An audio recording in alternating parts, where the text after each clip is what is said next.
오늘 은혜 받을 말씀은 에베소서 6장 1절에서 3절까지의 말씀입니다. 신약 제 성경책은 316쪽입니다. 찾으셨는지 알고 제가 봉독해 올리겠습니다. 자녀들아, 주 안에서 너희 부모에게 순종하라. 이것이 옳으니라. 내 아버지와 어머니를 공경하라. 이것은 약속이 있는 첫 계명이니 이로써 내가 잘되고 땅에서 장수하리라. 아멘. 오늘은 어버이 주일입니다. 우리 부모를 공경하는 것이 약속 있는 첫 계명이고 축복이라고 말했습니다. 여러분, 로마 제국 말기에 아주 대조적으로 유명한 두 여인, 두 어머니가 있었습니다. 한 분은 성 아우구스티누스의 어머니, 그러니까 우리가 말하는 어거스틴, 쉽게 얘기합니다. 모니카와 네로 황제의 어머니 아그리피나가 그들입니다. 이 모니카는 방탕한 아들을 바로 세우기 위해서 13년 동안 눈물로 기도를 했습니다. 그리고 드디어 아들을 회개시켜서 성자로 탄생시킵니다. 근데 이 모니카라는 엄마가 친엄마도 아니에요. 이 모니카라는 엄마가 계모예요. 그럼에도 불구하고 이 아우구스티누스를 위해서 그가 방황하고 타락하는 순간순간들마다 13년을 눈물로 기도하면서 그 아들에게 요청을 했습니다. 그래서 드디어 아우구스티누스는 참회하고 그 유명한 참회록이라는 책을 쓰고 또 신의 도성 같은 저서를 웬만한 사람들은 거의 다 읽어보았을 것입니다. 그는 초기 기독교 교회의 최대의 사상가로 우리 기독교 체계에는 신학자요 모범적인 그리스도인이었다는 것입니다. 그래서 그의 신학 사상이 틀을 잡힌 것이 바로 이 아우구스티누스 때문입니다. 그렇게 훌륭한 아들을 모니카가 만들어냈어요. 만약에 어머니 모니카가 없었다면 우리는 결코 그토록 위대한 신앙의 그토록 위대한 책들을 만날 수 없었을 것입니다. 또 한 분이 계시죠. 네로 황제의 어머니 아그리피나 역시 아들을 무척 사랑했습니다. 너무나 사랑한 나머지 빨리 왕으로 황제로 세우기 위해서 황제인 자기 남편을 암살합니다. 그리고 드디어 네로를 황제의 자리에 앉혔지만 그로 인해서 무슨 일이 생깁니까? 이 네로 황제가 뭘 합니까? 자기를 황제로 세우진 어머니를 죽여버립니다. 아그리피나가 자식을 사랑한 결과는 복군의 탄생이고 파멸이에요. 자식을 사랑하는 마음은 똑같지만 모니카나 아그리파나 똑같습니다. 그런데 신앙적으로 사랑한 모니카는 아들을 성자로 만들었고 야심적으로 사랑한 아그리파는 자신도 망치고 그리고 자식도 망쳐버리고 말았습니다. 같은 어머니지만 한쪽은 천사이고 한쪽은 악마입니다. 사랑하는 여러분, 자식이 없는 부모는 있어도 부모가 없는 자식은 없습니다. 물의 근원이 없는 바다가 없고 심지 않은 곳에서 싹이 날 리 없습니다. 짓는 이 없이 자연적으로 지어진 집은 어느 것도 없습니다.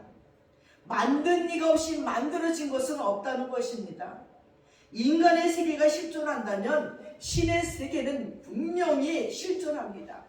이 상대적 관계가 유기적 관계는 천례적이고 끊어질 수 없는 불변성을 가집니다. 더욱이 부모와 자녀의 관계는 천례적 범죄의 유기성을 가집니다. 이 천례적이라는 말은 선천적이라는 말이에요.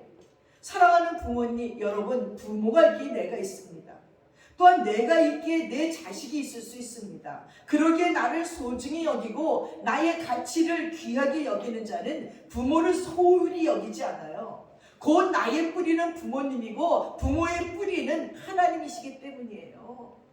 많은 삶들이 치열하게 생존경제 속에서 숨가쁘게 돌아가다가도 밤이 되면 편안하게 안식할 수 있는 집으로 돌아갑니다. 그리고 어둑어둑 해가 졌는데 집으로 돌아가는 발걸음은요, 행복해요. 편안해요. 이제 안식할 수 있구나, 쉴 수 있구나. 제가 어릴 적에 어둑어둑 해가 져서 집으로 돌아가면 우리 집이 저쪽에 있는데 굴뚝에서 연기가 나면 쫙 가면 우리 할머니가 그때는 우리 어머니가 바쁘셔서 할머니가 늘상 밥을 챙겨줘요. 우리 할머니가 따끈따끈한 밥을 아랫목에 이불 속에, 옛날엔 무슨 뭐 전자레인지 뭐 보온 이런 게 없으니까 그 이불 속에다 넣어서 따끈따끈하게 그냥 아랫목에 넣었다가 가면 그 따끈한 밥을 꺼내주는 그게 그리워서 연기가 나면 야 맛있는 밥이 기다리고 있겠구나. 우리 할머니가 따끈따끈한 밥을 아랫목에서 꺼내주시겠구나. 그런 마음으로 집에 오면은 하루의 모든 고단함이 그거 생각 하나로 다 사라지는 것을 느낄 수가 있었습니다. 나라고 하는 분주한 삶 속에서 허덕이다가도 때로 나의 뿌리가 무엇인가를 돌아보며 자신을 되돌아보는 것이 인간의 본능일 것입니다. 자신의 삶 속에서 자아발견을 하지 못하고 자신을 경시하고 자학하는 사람은 불행한 사람이요, 그런 삶은 인생의 긴 노정에서 실패의 열매를 거둘 수밖에 없을 것입니다. 자신의 삶 속에서 자기 자신을 발견하고 좋지 않는 환경과 여건이라도 개선하려고 노력하는 사람의 삶은 반드시 성공을 가져올 수 있습니다. 사랑하는 여러분, 자기를 개선하려면 뿌리를 찾아야 되고 질서를 찾아야 돼요. 그래서 하나님은 질서를 창조했고 질서의 방주 내에서 인생을 주셨어요. 오늘 어버이 주일을 맞은 우리는 나의 뿌리, 나의 부모님을 어떻게 공경해야 되고 그 공경의 보상은 어떻게 축복으로 나에게 돌아올지에 대해서 생각해 보기로 해야 됩니다. 저는 한번 생각해 봤어요. 여러분, 어머니의 볼 속에서 아기가 잉태하고 다 살아남지 않아요. 나는 이 자식이 싫다고 유산시키는 어머니들이 얼마나 많은지 압니까? 어쩌다 잘못 잉태돼서 몰래 유산시켜서 어떤 또 여학생은 임신을 하고 아기를 갖다 학교 화장실에서 나가지고 갖다 버려. 아니, 그런 부모가 우리 부모였으면 어쩔 뻔했어요. 우리 부모는 우리들의 태어남을 너무 기뻐하며 지금까지 이렇게 잘 먹이고 잘 입히고 잘 키우려고 애쓰는 부모 밑에 자랐다는 것은 엄청난 복이에요. 누구나 똑같이 그 복을 누리는 것이 아니라 여러분이 태어날 때 죽어진 많은 아기들이 있다는 것을 기억하세요. 여러분은 부모 손에 기쁨으로 받아줄 적에 버려진 아기들도 많아요. 우리가 불평할 것이 부모에게 많이 있지만 그거 하나만 생각해봐도 얼마나 감사한지 몰라요. 야, 나를 버리지 아니하고 엄마의 태 속에 있을 때 죽이지 아니하고 나를 살리시고 키워주신 부모님 무조건 감사해야 된다는 생각을 해봅니다. 첫 번째, 부모 공경은요, 하나님의 명령이에요. 뿌리의 근원 되시고 원천이 되시는 영원하신 하나님께서 우리에게 부모를 공경하라고 말씀하십니다. 오늘 본문에 보면 자녀들아 너희 부모를 주 안에서 순종하라, 이것이 옳으니라. 내 아버지와 어머니를 공경하라, 이것이 약속 있는 첫 계명이니 이는 내가 잘되고 땅에서 장수하리라고 얘기했습니다. 오늘 어버이 주일을 맞아 우리는 나의 뿌리, 곧 약속 있는 첫 계명, 나의 부모님을 어떻게 공경해야 되며 그 공경의 보상은 어떻게 나에게 축복으로 되돌아오는지에 대해서 생각해 보기로 하겠습니다. 첫 번째는 부모를 잘 공경하는 일은 하나님의 명령이에요. 그래서 신명기 5장 16절에도 보니까 나는 너희 하나님 여호와의 명한 대로 내 부모를 공경하라. 그러면 너희 하나님 여호와가 내게 준 땅에서 내가 생명이 길고 복을 누리리라고 했어요. 또한 마태복음 15장 4절에서는 하나님이 이르셨을 때 내 부모를 공경하라 하시고 또 내 아비나 어미를 회방하는 자는 반드시 죽으리라. 그렇게 하셨으므로 부모를 잘 공경하는 자에게는 생명과 복을 주시고 부모를 잘 공경하지 못하는 자에게는 죽음을 주신다는 극단적인 약속과 경고를 내리셨어요. 그러므로 피조물인 인간은 창조주 하나님의 뜻을 따라서 부모를 공경해야 될 의무와 책임이 있습니다. 예수님께서는 십자가에 운명하시기 직전에, 여러분 생각해보세요. 예수님 십자가에서 못 박혀 지금 너무너무 괴로운 그 순간에 제자 요한에게 뭐라고 얘기하는지 압니까? 마리아에게 뭐라고 합니까? 어머니 요한을 그래서 아들이니이다. 요한아 어머니다. 그 십자가에서 죽는 순간에도 자기 어머니 마리아를 요한에게 부탁하시는 효를 행하셨습니다. 그것뿐만이 아니에요. 예수님의 첫 번째 기적이 뭔지 압니까? 가나의 혼인잔치에 갔어요. 근데 어머니가 간곡하게 부탁해요. 야, 여기에 포도주가 떨어졌다. 그때 예수님 아직 내 때가 이르지 않았나이다. 여러분, 그 얘기가 얼마나 가슴 아픈 얘기인지 압니까? 어머니, 나 아직 죽을 때가 아니에요. 이 얘기나 마찬가지예요. 내가 이렇게 기적을 베풀고 일을 하기 시작하면 내가 십자가로 가야 되는 그 시간이 점점 좁혀진다는 얘기예요. 그러니 어머니, 아직 내 때가 되지 않았어요. 그럼에도 불구하고 어머니가 요청하니까 그 가나의 혼인잔치에서 물이 포도주가 되게 하는 놀라운 첫 번째 기적을 행하신 것이 우리 예수님이에요. 여러분, 롯기서를 보면 이 룻이 남편이 죽잖아요. 남편도 없는데 시어머니를 쫓아서 시어머니 고향으로 나라로 간다는 거예요. 시어머니가 아니다, 이제 니네 과부 됐으니까 니네 갈 길 가라. 아니에요, 어머니 가시는 곳이 내가 갈 거, 어머니의 나라가 내 나라고 어머니의 섬기는 하나님이 나의 하나님입니다. 그리고 룻이라는 이 며느리가 극진히 쫓아와서 시어머니를 돌봐요. 효를 다해서 공경을 해요. 인간적으로 깊은 애정을 가지고 있음을 우리가 볼 수 있어요. 근데 이 롯이 그렇게 시어머니에 대해서 지극한 공경을 다했을 적에 그는 더욱 하나님을 깊이 믿는 믿음의 여인이 되었고, 하나님께서는 그녀에게 놀라운 복을 주셨어요. 그녀는 시어머니를 위해서 추수가 끝난 밭에 가서 이 보리 이삭을 줍는 거예요. 그 옛날에는 이렇게 막 추수를 하다가 조금씩 떨어뜨려 놓는데, 왜 가난한 사람들이 주워 먹고 살아야 돼서. 그럼 그거를 막 주워다가 보리의 알갱이를 주워다가 이삭을 주워다가 시어머니를 공경했어요. 근데 거기서 그렇게 그 보리 이삭을 주자가 어떤 남자를 만나는지 압니까? 보아스라는 남자를 만나요. 그 밭의 주인이고 부자이고 신실한 믿음의 사람 보아스라는 남자를 만나 결혼해요. 그래갖고 그 보아스를 통해서 아들을 낳는데 오벳이라는 아들을 낳아요. 이 오벳이 바로 이새의 아버지예요. 그리고 다윗의 할아버지가 되었던 거예요.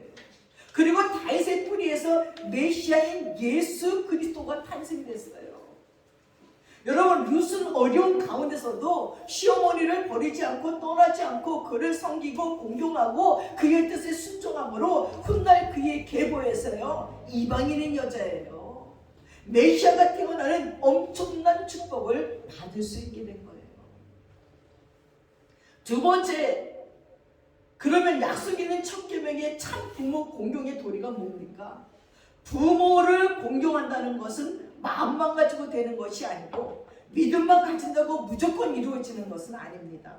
부모를 공경하는 것이 어떤 것이며 그것이 어떻게 행해야 하는지 알아야 되는 것이 중요해요. 공경을 바로 해야 부모님도 기뻐하고 공경하는 나에게도 큰 보람이 되는 거예요. 그러기 위해서 참부모 공경의 도리를 우리가 알아야 됩니다. 그러면 참부모 공경의 도리는 무엇일까요? 말씀을 준비하다가 어느 부모가 자식에게 보내는 편지라는 글을 읽었어요. 이거는 다른 사람 얘기도 아니고 나에게 들으라는 얘기인 것 같습니다. 제가 읽어드릴 때 여러분 한번 들어보십시오.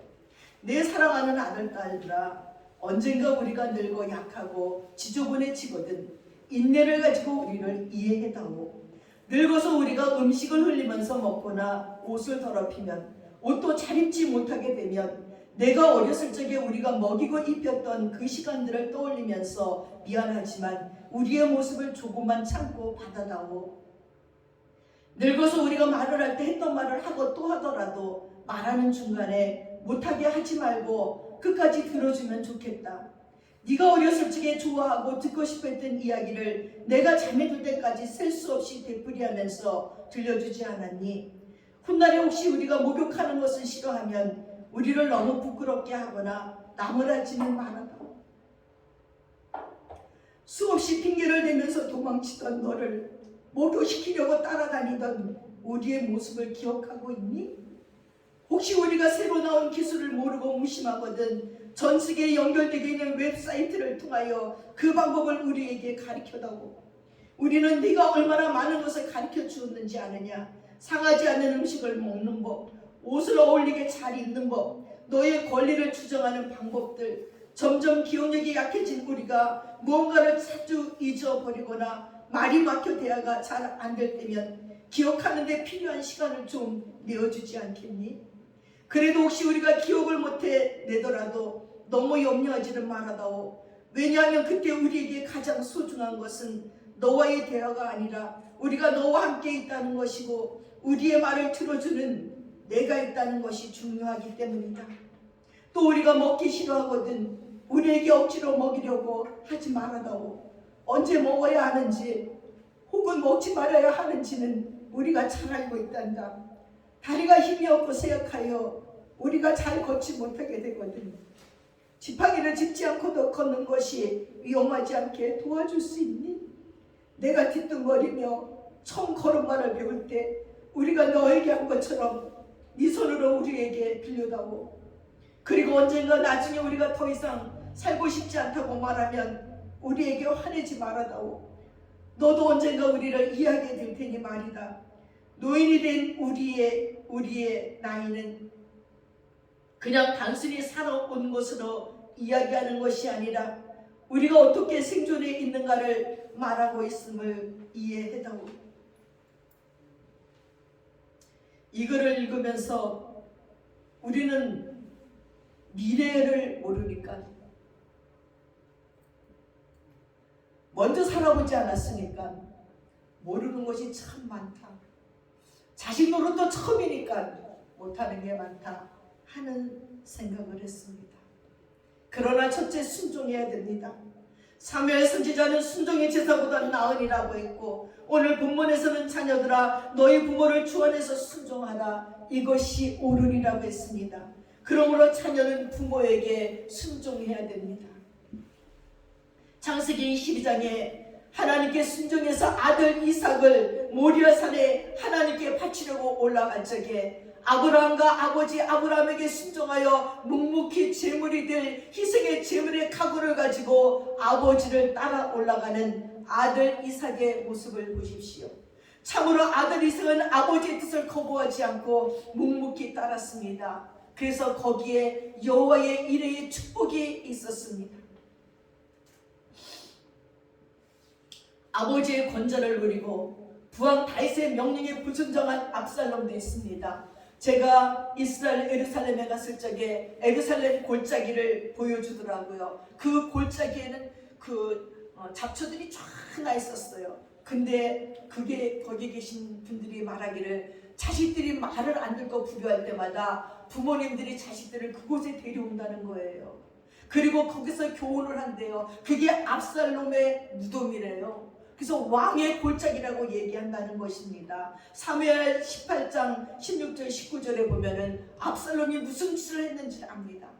아버지의 권좌를 누려서 다윗 명령에 불순종하면서 비참한 종말을 맞았던 그 압살롬의 얘기를 해주면서 아버지의 말씀에 불순종하면 이렇게 골짜기에 무덤도 없이 묻힌다고 얘기해 준다는 것입니다. 자식의 입장에서 보면 부모님의 생각이 혹 안 맞더라도 순종하다 보면 부모님이 하신 말씀의 뜻이 무엇인지 알게 됩니다. 골로새서 3장 20절에 보니까 자녀들아 모든 일에 부모에게 순종하라 이는 주 안에서 기쁘게 하는 것이라고 했습니다. 또한 잠언 30장 17절에 보니까 아비를 조랑하며 어미 순종하기를 싫어하는 자의 눈은 골짜기에 까마귀에게 쪼이고 독수리 새끼에게 먹히리라고 했습니다. 섬김의 도리는 순종입니다. 두 번째는 형제끼리 화목하게 살아야 된다는 거예요. 저희 어머니는 기억이 자꾸자꾸 잃어버리는데도 눈치가 빠르셔요. 집에서 분위기가 안 좋은 것 같으면 저에게 와서 얘기합니다. 언니가 참아야지. 언니가 참아야지. 그러다가 우리가 삐져서 말을 안 하면 또 오셔서 목사님들이 다 포용해야지. 다 포용해야지. 시끄러워요. 또 오셔서 목사님들이 다 포용해야지. 그러면 내가 목사님들이 다 포용해야지. 언니니까 참으라는 말보다 목사님이니까 다 포용해야지 하는 말에는 할 말이 없어요. 야, 저 어떻게 지혜로우시지? 기억이 안 나신 것 같아도 어떻게 저런 말을 기억해내실까 하면서 속으로 웃게 되는 것을 볼 수 있습니다. 이렇게 부모님들은요, 수십만 원의 용돈이 필요한 것이 아니에요. 형제끼리 화목하게 사는 것이 너무너무 좋아하셔요. 형제가 화목하게 사는 것이 부모를 공경하는 도리예요. 부부간에도 고부지간에도 시누이간에도 옳게 동서끼리 다 화목해야 돼요. 예수님도 하나님과 인간이 화목하게 하기 위해서 오셨다는 것입니다. 사랑하는 여러분, 우리 가정에서도 내가 화목제물이 되도록 기도하고 노력하시기 바랍니다. 그렇게 할 때 부모님의 마음이 평안하고 즐겁습니다. 형제간의 불효로 부모님께 근심을 드린다면 그것은 참다운 공경이 아닙니다. 야곱과 에서가 처음부터 화목하고 사랑했다면 그 부모인 리브가와 이삭의 마음은 훨씬 더 평안하고 즐거웠을 것입니다. 사랑하는 여러분, 우리가 살면서 왜 교회에서 가정에서 불화한 것이 없겠습니까? 불화하는 그 마음이 얼마나 우리를 불편하게 하는지요. 화가 나서 확 뱉어버린 말들을 되돌릴 수도 없습니다. 그러나 곰곰이 생각하면 이 입을 어떻게 하면 좋을까 하면서 후회할 적이 한두 번이 아닙니다. 그래서 마음을 상하게 해놓고 그 마음을 돌리려면 얼마나 많은 시간이 걸려야 되는지 몰라요. 입으로 내뱉지 못하지만 마음으로는 그 미안함과 그때 좀 참을걸, 이제 생전 안 볼 것 같이 막 퍼붓지만 돌아서면 하룻밤도 못 가는 것을 볼 수가 있습니다. 그걸 옆에서 지켜보는 부모님들은 더 마음이 아픕니다. 그래서 우리가 형제들과 가정에 있는 모든 사람들과 친지들과 화목제물이 되는 걸 하나님께서 기뻐하신다는 거예요. 세 번째는 물질로 분양해야 돼요. 모든 사람은 하나님이 허락하신 물질 세계에 살고 있으므로 순종과 화목만 가지고 부모를 참 공경한다고 할 수는 없습니다. 그러므로 자식은 물질로도 부모를 복양해야 되는 필요가 있습니다. 어떤 노부부가 한 달에 10만 원 내는 지하 월수건에서 살고 있어요. 자식들은 다 키워서 좋은 직장에 다닙니다. 근데 직장에 다니면서 부모님들이 돈이 필요하냐고 용돈도 안 주는 거예요. 그리고 영세민 그거를 할래도 자식이 돈 잘 버는 회사에 다니기 때문에 안 되는 거예요. 그래서 이제 한 달에 20만 원, 40만 원 나오는 것 같고 10만 원 쇳돈을 두고 삽니다. 그리고 이 할아버지가 폐지를 주우러 다니는 거예요. 하루 종일 갖다 두면 1,500원 정도 법니다. 그럼 저녁에 들어올 적에 붕어 풀빵을 하나 사옵니다. 그 아내에게, 여보, 내가 오늘 고기 한 마리 잡아왔어. 꼬리부터 줄까? 머리부터 줄까? 이 할머니는 아파서 이제 기운이 없어 누워있는 거예요. 근데 어느 날 이 할아버지가, 여보, 우리 외식하러 갑시다. 그리고 이제 끌고 나오는 거예요. 휠체어를 싣고 나오니까 동네 사람들이, 아이고 할아버지 어디 갔어요? 우리 오랜만에 외식하러 갑니다. 간 곳이 풀빵 장사 앞에서 풀빵 2개를 할아버지가 먹으면서, 여보 시커 먹어, 오늘은 많이 먹어. 이 아내가 풀빵을 받아 먹으며 오늘이 결혼 기념일이구나 하는 생각을 했답니다. 그 얘기를 들으면서 우리는 정말 부모님들이 돈이 필요한데 필요 없다고 생각하는 자들이 얼마나 많은지 몰라요. 제가 전에 의정부에 있는 교회를 다니는데 이 할머니는 길에서 나무를 사서 이렇게 팔아요. 근데 그 집에 신방을 갔어요.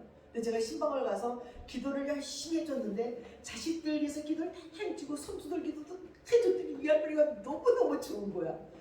저는 그 당시 그 아들, 그 며느리, 그 손주가 뭐가 이쁠까? 이렇게 진짜 남루하게 살게 하는 자식들인데, 내 동네 또 아줌마들이 나한테 일러주는 거야. 근데 그 아들이 의사네, 의사. 근데 또 둘째 아들은 때마다 와갖고 이 할머니 돈을 가져가. 저렇게 버는 돈을 가져가고 나한테만 일러요. 그러니까 내 마음에는 괘씸하지만 그래도 이 어머님이 기도 제목을 내렸더니 막 자식들 이름을 줄줄줄 내니까 속으로는 참나 그 자식들 뭐 이쁘다고 기도를 해달랬지. 열심히 그래도 기도를 해줬더니요. 아니 주머니를 치마를 드시더니 이 속곳에서 쌈짓돈을 꺼내가지고, 목사님 내가 오늘 한 톤 낼게요. 갑시다. 막 신방대원들 다 갑시다. 아니 그래가지고 그 의정부에 있는 그 떡갈비를 사주는 거예요. 떡갈비가 그러니까 사람들이 여기가 제일 맛있게 해 목사님. 사람들이 뭘 먹으라고 진짜 맛있더라고. 너를 먹으면서도 제스러운 거야. 이 돈을, 나 돈 많아요. 나 벌어서 돈 많아요. 그래서 지금 옆에 있는 사람들 저 할머니가 쌈짓돈 내는 거 처음이에요. 생전 안 쓰는데 이게 웬일이에요. 그래서 나하고 하는 얘기가 우리 자식들 위해서 기도해줘서 너무 고마워요. 자기를 위해서 기도해준 게 고마운 게 아니라 자기 자녀들 위해서 그렇게 안타깝게 애절하게 기도해줘서 너무 고마워서 돈이 아깝지 않다고 내놓는 그 권사님을 바라보면서 야, 자식이 뭔데 주고 줘도 저렇게 아깝지 않게 생각하는 것이 부모님이구나 하는 생각을 했습니다. 사랑하는 여러분, 때로는 좋은 음식도 사드리고 맛있는 음식도 해드리고 가끔 좋은 곳에 구경도 시켜드려야 됩니다. 그렇게 할 때 부모님은 자식 든 보람을 가질 수가 있는 것입니다. 어제도요, 어버이날이라고 장미농사에 나가서 어디서 또 어머니 옷을 또 막 사갖고 와서 이편 요것도 이쁘고 요것도 이쁘고 요거는 작아서 이따가 정수기 이모 오신다는데 그거 드릴까? 근데 엄마가 그러니까 맞으니까 아니 그냥 우리 엄마 드리래 다 드리더라고요. 어머니 친구분이 오셨어요. 그래서 제가 또 갖고 있던 옷을 웃돌이 2개 드렸더니 좋다고 가져가시더라고요. 그렇게 어머니에게도 부모님에게도 그러한 것들이 필요하다는 것을 알고 해드려야 된다는 거예요. 또한 우리 여행도 정수기 어머님이 전화 오셔서 나 가면 어디 훌딱 갈 수 있어. 예, 오세요. 어디 구경 가지 그랬더니 왔는데 가자면 또 싫대시는 거야. 앉아 계시는 거야. 우리 어머니 집에 계시는 거야. 어디 갈 거니? 아니요. 영화 구경 갈 거니? 내가 돈 낼게. 영화 구경 가자. 영화가 다 붙어서 영화 안 해요. 요즘 코로나가 영화 안 해요. 또 영화 구경 안 갈래? 내가 시켜줄게. 영화가 다 붙어서 마음이 아픕니다. 어딘가 가고 싶으신 거예요. 답답하신 거예요. 나 공원에 갔다 올게. 나갔더니 아무도 없어. 또 오셨다. 10분 있다. 나 다시 한번 갔다 올게. 아무도 없어. 그럼 어디 갈까요? 아니. 가도 구경도 안 하셔요. 아무 관심도 없어요. 그럼에도 불구하고 어딘가 가고 싶어 하는 그 부모님들을 여행시켜드리라는 겁니다. 그래서 저는 때때로 전에 저희 고모님이 오셨을 때도 코스모스 핀 곳을 가드리고 또 아주머니 오셨을 때도 여행을 가드리면 얼마나 좋아하시는지 모릅니다. 창세기 45장 이하에 보니까 형들에게 애굽으로 팔려갔던 요셉은요, 애굽의 국무총리가 돼서 흉년과 기근에 허덕이고 굶주리고 아버지 야곱과 형제들에게 옷과 양식을 복양하는 장면이 나오잖아요. 인간에게 필요한 것은 물질이라면 물질로도 복양해야 돼요. 나이가 들면 들수록 돈이 없으면 더 힘들어 하신다는 거죠. 네 번째는 안 믿는 부모를 꼭 구원시키시기 바랍니다. 이것이 최고의 효도예요. 인간이 만물의 영장됨의 가치는 인류의 물질 문명을 누리는 데 있는 것이 아니고 하나님의 형상을 담는 거예요. 영원 불멸의 존재라는 것입니다. 영원한 세계 천국과 지옥으로 갈라지게 되고 불신자는 지옥으로 믿는 자는 영원한 천국으로 가게 됩니다. 저희 아버지가 시험에 걸리셨는데 예수를 안 믿으신다는데 예수 믿으려면 야, 내 죽음을 믿어라. 내가 밥 먹고 기도. 너 무슨 어디다 기도를 하는 거야. 아버지가 벌어다 해주면 너는 어디다 기도하니 막 이러시는 거예요. 근데 오셨는데 마음이 급한 거예요. 아니 내가 예수 닮으니까 아버지 지옥 가면 뭐합니까? 나는 천국 가서 아버지 지옥에 있는 걸 내가 어떻게 그걸 보겠습니까? 3일을 금식했어요. 이제는 결단을 해야 돼요. 그러고 나오면서 출근을 하면서 아버지, 저희 아버지가 저를 참 사랑하시잖아요. 아버지가 예수를 안 믿으면 아버지는 돌아가시면 영원한 지옥, 나는 영원한 천국. 그러니까 아버지와 나랑의 인연은 이때가 전부예요. 아버지가 돌아가시는 순간 아버지와 나랑은 영원히 헤어지는 거예요. 그러고 왔어요. 독을 품고. 누구랑 되게 심각한 거예요. 알죠? 다른 거는 뭐 믿거나 안 믿거나 모르는데 헤어진다는 게 싫으신 거예요. 그래서 저녁에 이제 막 금식을 했으니까 기분이 하나것이 집에 들어갔더니 어머 저희 아버지가 성경책을 읽어 찬송가를 피시면서 구주의 십자가 보혈로 질식이 맞기를 원한 천성하니 아버지는 어떻게 알아? 야 나도 옛날에 주일학교 다녔었어. 그때 배운 거예요. 그거를 부르시면서 같이 부르죠. 30분도 더 불러 40분 나중에 졸려서 그냥 아버지 무릎 꿇고 자고 우럽지는 밤새도록 부르더라고요. 그리고 예수 믿고 천국에 갔어요. 아버지가 숨을 거두시지 아버지 예수님 생각해 예수님가 나를 이렇게 보면서 너보다 내가 더 급해. 마지막 말이 너보다 내가 더 급해. 지금 하나님께 가는데 네가 말하는 예수님 생각하는 그보다 나는 더 급하고 더 간절하게 생각한다는 것입니다. 저는 그 말을 듣고 안심했습니다. 그리고 아버지가 운명하시고 다 장례를 치르고 어느 날 꿈에 아버지가 계신 곳을 하나님이 보여줬어요.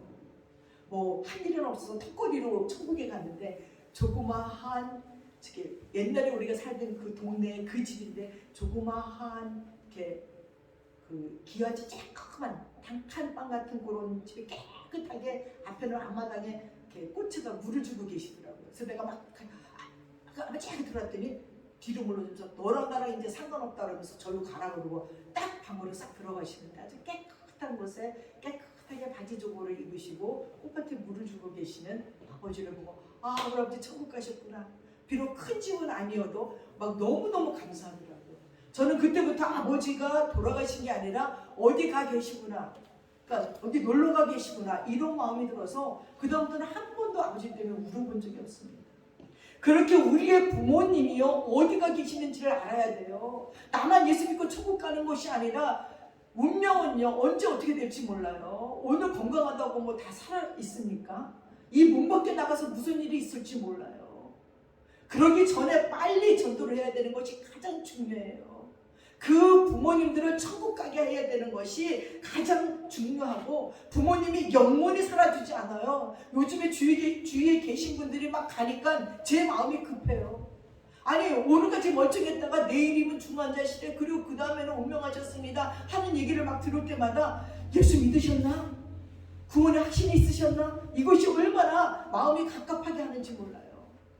여러분 정말 우리의 간절한 기도 먼저 믿은 자로서 예수 그리스도의 향기를 그리고 모범을 천하보다 귀한 영혼을 사랑하는 불타는 사랑을 열매 있게 해야 된다는 거예요. 갈급한 마음으로 내 생명과 바꾸겠다는 불타는 열정을 가지고 그리고 우리에게 부모와 형제들에게 꼭 예수 그리스도를 믿으라고 이 복음을 전해야 된다는 것입니다. 그럴 적에 세 번째 부모를 공경하는 자에게는요 그의 삶 속에서 돌아오는 축복은 다음과 같아요. 무디는 말했습니다. 부모 공경은 그 자체가 축복이라고 했습니다. 하나님께서 내 부모를 공경하라 이것이 약속 있는 첫 계명이니 이는 네가 잘되고 땅에서 장수하리라.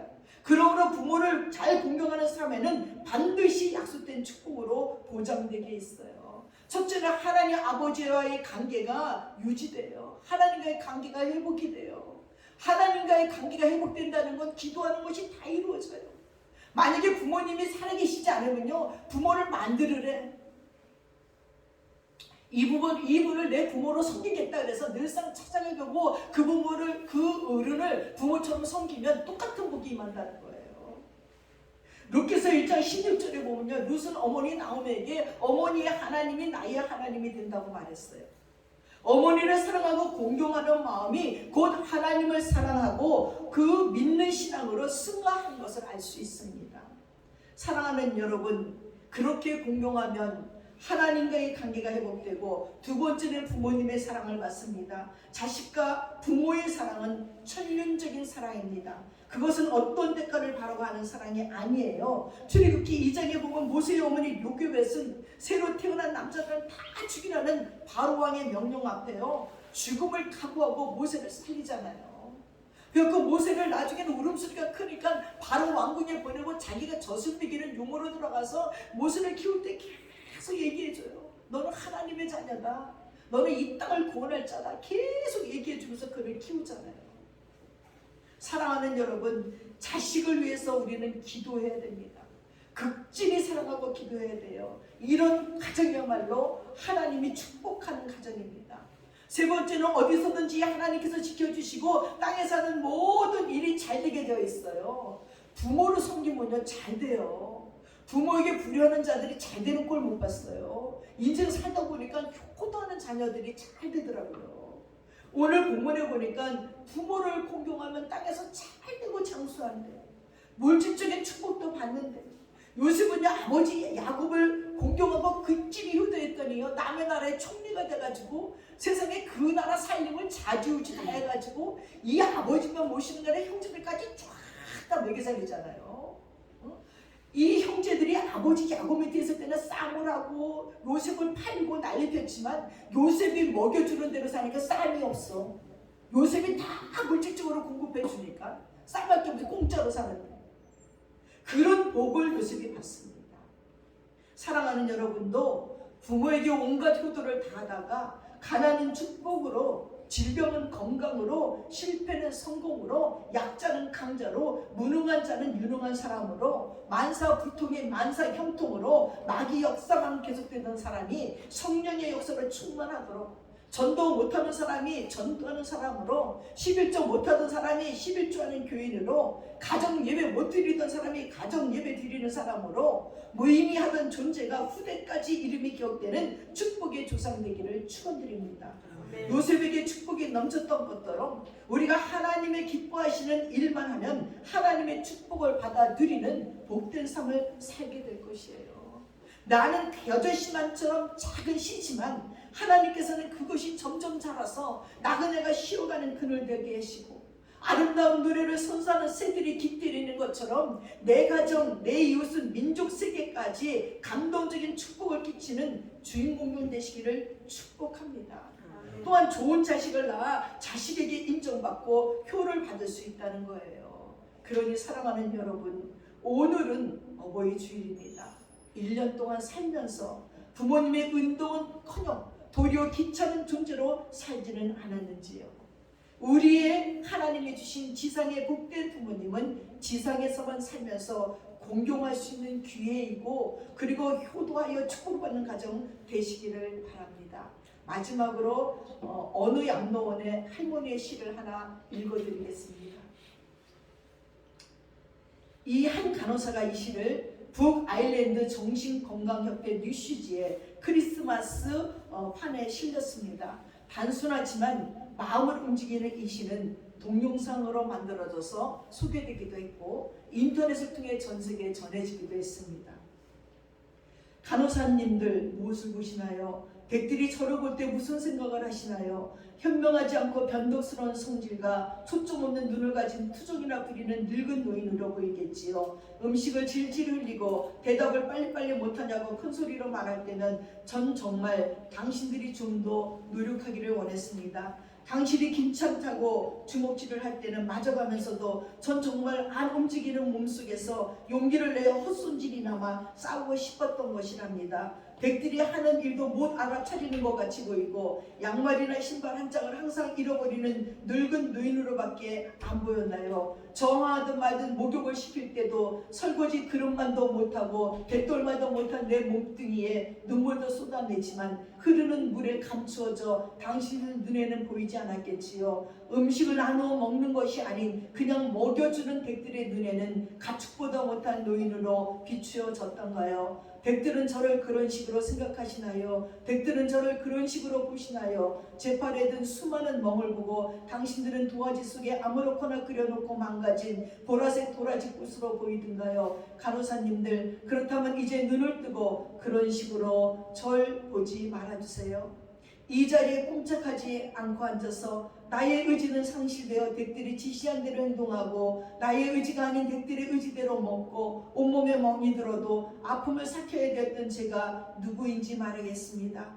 제가 10살 어린아이였을 때 사랑하는 아버지, 사랑하는 어머니도 있었고 형제들과 자매들도 있었답니다. 16이 되었을 땐 발에 날개를 달고 이제 곧 사랑할 사람을 만나러 다녔답니다. 20살 땐 사랑을 평생 지키기로 약속한 결혼 서약을 기억하며 가슴이 고동을 쳤답니다. 25살이 되었을 땐 안아주고 감싸주는 행복한 가정을 필요로 하는 당신들, 어린 시절과 같이 귀엽던 어린 자녀들이 생겨났답니다. 30살이 되었을 땐 어리기만 했던 자녀들이 급속히 성장해서 서로 오래도록 지속될 관계가 맺어졌답니다. 40살이 되었을 땐 어리기만 했던 아들, 딸들이 성장해서 집을 떠나게 되었지만 남편은 제 곁에 있어 슬프지 않았답니다. 50살이 되었을 땐 제 자식들은 당신들처럼 직장에서 일을 하고 손자를 제 무릎에 안겨주며 그때 비로소 인생의 맛을 느끼는 저 자신을 알게 되었답니다. 마침내 어두운 날들이 찾아와 내 옆에 있던 이가 먼저 사망하게 되면서 앞으로의 삶을 생각해보니 두려운 마음에 몸이 오싹해졌답니다. 자녀들이 모두 자기의 자식을 키우고 있는 그 모습을 보고 난 내가 알고 있던 지난 날들과 사랑을 한번 생각해봤답니다. 저는 이제 늙은이가 되었는데 참으로 우습게도 늙은이를 바보처럼 보이게 만드는 것들을 보면서 세월은 참으로 잔인한 것 같다고 생각도 해봤습니다. 몸은 망가지고 우아함과 활기는 떠나버렸고 한때는 마음이었던 것들이 이제는 묻은 돌처럼 되었답니다. 시체와도 같은 이 늙은이 속에는 아직도 어린이 같은 마음이 살아있어 가끔씩 다 망가진 이 가슴이 부풀어 오를 때가 있답니다. 좋아하는 사람이 생겨 젊은 시절처럼 사랑도 하고 싶다는 꿈도 꾸어본답니다. 즐거운 이들을 기억해보고 고통스러운 일들을 기억해보면서 난 지금 다시 한번 삶을 사랑하고 이렇게 살아가고 있답니다. 너무 짧고 빨리 지나간 지난 날들을 생각하면서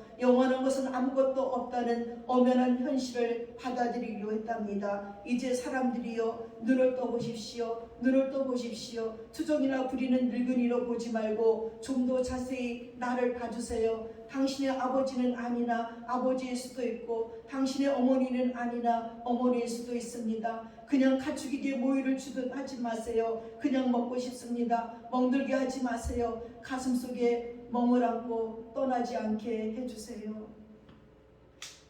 요양원에서 양로원에 계시던 할머니가 쓴 시입니다. 이 시를 읽으면서 오늘 저희는 다시 한번 우리들의 늙음 앞에도 겸허하시기 바라고 우리들의 부모님에게도 다시 한번 마음을 고쳐 그분들을 어떻게 공경하고 섬겨야 될지 생각하는 저와 여러분 되시기를 바랍니다. 기도하겠습니다. 사랑하는 아버지, 감사합니다. 우리가 살아온 인생 중에 너무나 많은 것들을 해주신 하나님께 감사드립니다. 또한 우리가 이렇게 성장하도록 많은 것들을 희생해 주신 우리 부모님들 감사합니다. 그렇게 좋은 부모를 우리에게 주셔서 우리를 이토록 멋지게 성장시키신 하나님 은혜에 감사드립니다. 오늘 특별히 어버이날을 맞아 다시 그분들의 삶들을 돌아다보며 우리가 자녀로서 어떻게 했는지를 돌아다보며 회개합니다. 하나님 용서해 주시고 이 땅의 모든 부모님들에게 하나님 용기 주시고 그리고 이 땅의 모든 자녀들에게 부모를 공경할 수 있는 마음을 허락하여 주시고 그들을 존경하며 그들을 섬길 수 있도록 인도해 주시고 또한 저희들도 우리들의 늙음 앞에 아버지 절망하지 않도록 도와주시고 끊임없이 우리를 위해서 십자가에 죽어주신 예수님의 사랑과 그 아들을 희생하신 하나님의 사랑을 기억하며 사는 저희들이 되도록 도와주시옵소서. 감사드리며 우리 예수님의 이름 받들어 기도드렸사옵나이다. 아멘.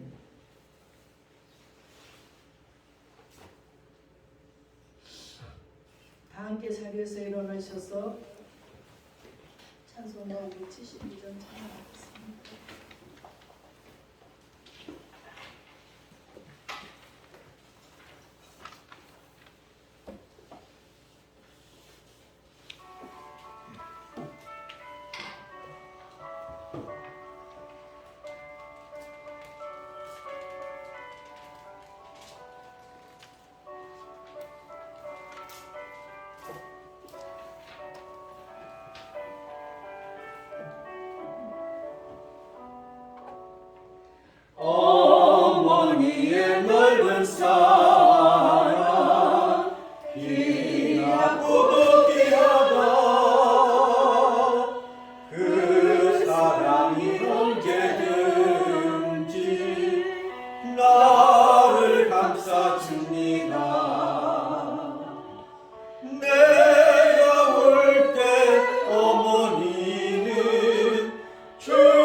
홀로 누워 괴로울 때 헤매다가 지칠 때 부르시던 찬송소리 귀에 살아옵니다. 방 속에서 샘물 나고 황무지에 꽃피니 예수님과 동행하면 두려울 것 없어라. 온유하고 겸손하며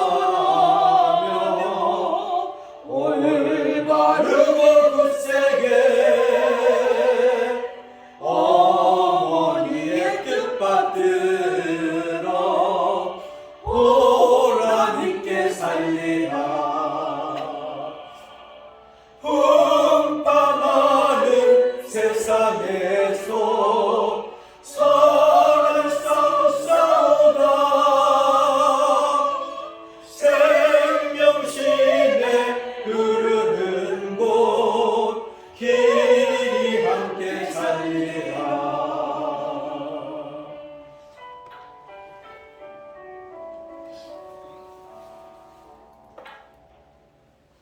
기도하겠습니다. 지금은 우리 주 예수 그리스도의 하나님 은혜와 우리 아버지 하나님의 풍성하신 은혜와 성령님의 감동감하시고 충만하시고 교통하심이 이제 부모님을 잘 섬기기로 작정하는 믿음의 권속들 머리 위에 이제부터 영원토록 함께 하시옵기를 간절히 축원드려옵나이다. 아멘.